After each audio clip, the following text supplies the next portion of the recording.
This morning we started our journey through the Gospel of Mark, and I want to encourage any of you that are visiting with us at 10:30 on Sunday mornings. We're going to be going pretty much the whole school year through the Gospel of Mark, kind of a little bit at a time.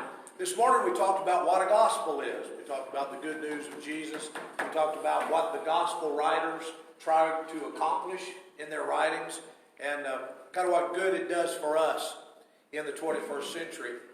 But when you start the Gospel of Mark, Mark begins with John the Baptist. Let me read you just the very introductory remarks. The beginning of the Gospel about Jesus Christ, the Son of God. It is written in Isaiah the prophet, I will send my messenger ahead of you, who will prepare your way. A voice of one calling in the desert, prepare the way of the Lord, make straight paths for him. So he starts the Gospel of Jesus by talking about John the Baptist. And I've always been fascinated with John, and I just wanted to mention three things about him kind of quickly that have stuck with me. The first thing is that John and I have a little bit in common because he was a preacher's kid. His daddy was a priest.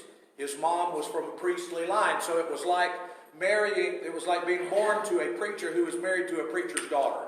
Okay, so that's the kind of surrounding that John the Baptist grew up in. He didn't have a choice.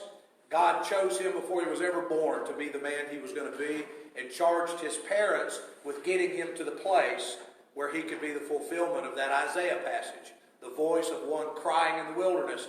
He knew all of his life that he was somebody special, that he had something special that he had to get done. So being a preacher's kid is not all that easy sometimes because you're held to kind of a different set of requirements. People look at you a little differently. But in the end, you learn a lot. And I think John the Baptist probably grew and accomplished more by being a preacher's kid than he might have otherwise. Another thing that's interesting to me about John is that he was willing to go to the nth degree to get his ministry done. He lived by himself predominantly. We don't know that he ever had a girlfriend. We don't know that he was ever married. He worked out away from people, that the people would come out to him to get the message. So he kind of separated himself for the purpose of the ministry. He wanted to do what God wanted him to do badly enough that he was willing to kind of be alone to do it. And so he goes from being a preacher's kid, he's raised in the preacher's family, kind of does what preachers' families do, and then he has to segue over to deciding for himself what kind of a person he's going to be. And so I noticed those of you that came in for lunch today, and we appreciate you staying, by the way, you think of it as, hey, we got free lunch, and that's good. And we think of it as, look at these young people who are excited enough about worship that they hung around to worship with us in the afternoon, right? We want to get to know you. We want you to be with us all the time. Just understand that to us, this is special that you came to be with us. So anyway, somebody your age, John the Baptist is getting your age, maybe a little older, and he's been told all of his life to go to church. And so he goes, he's doing what his parents led him to do. But at some point he has to decide on his own. Is this who I am? Is this what I'm going to do? And so he does. And again, that's something that I love to watch in students from across the street. Is there's some who were raised in religion, raised in the church, raised with faith, and then they get to your age and they just stop. And there are some who were raised without faith, and they get to your age and they find faith and they continue. But anybody who comes to Northwestern and chooses to continue their faith walk or to begin a faith walk while they're here is impressive to me because you've got so many other choices, so many other ways that you could possibly go. The last thing that's impressive to me about John is that when he got older, he was so involved in ministry that he hacked off the guys that were in charge.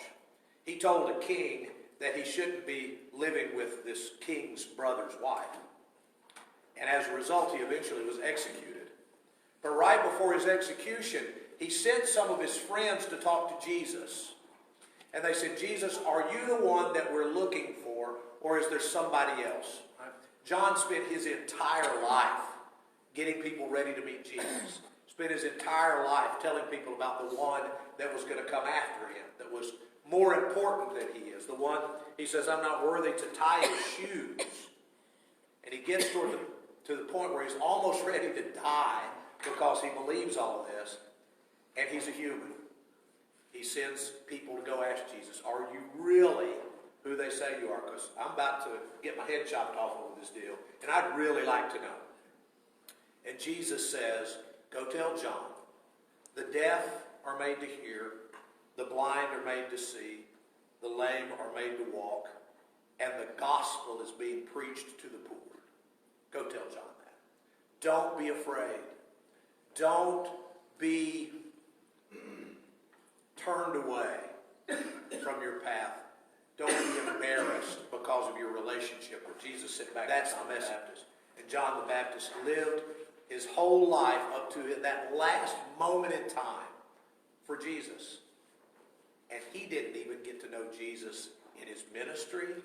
He didn't know Jesus in his death, his burial, his resurrection, his eternal life. John didn't get any of that stuff. So just imagine what you and I can enjoy that John never even got to. So keep that in mind.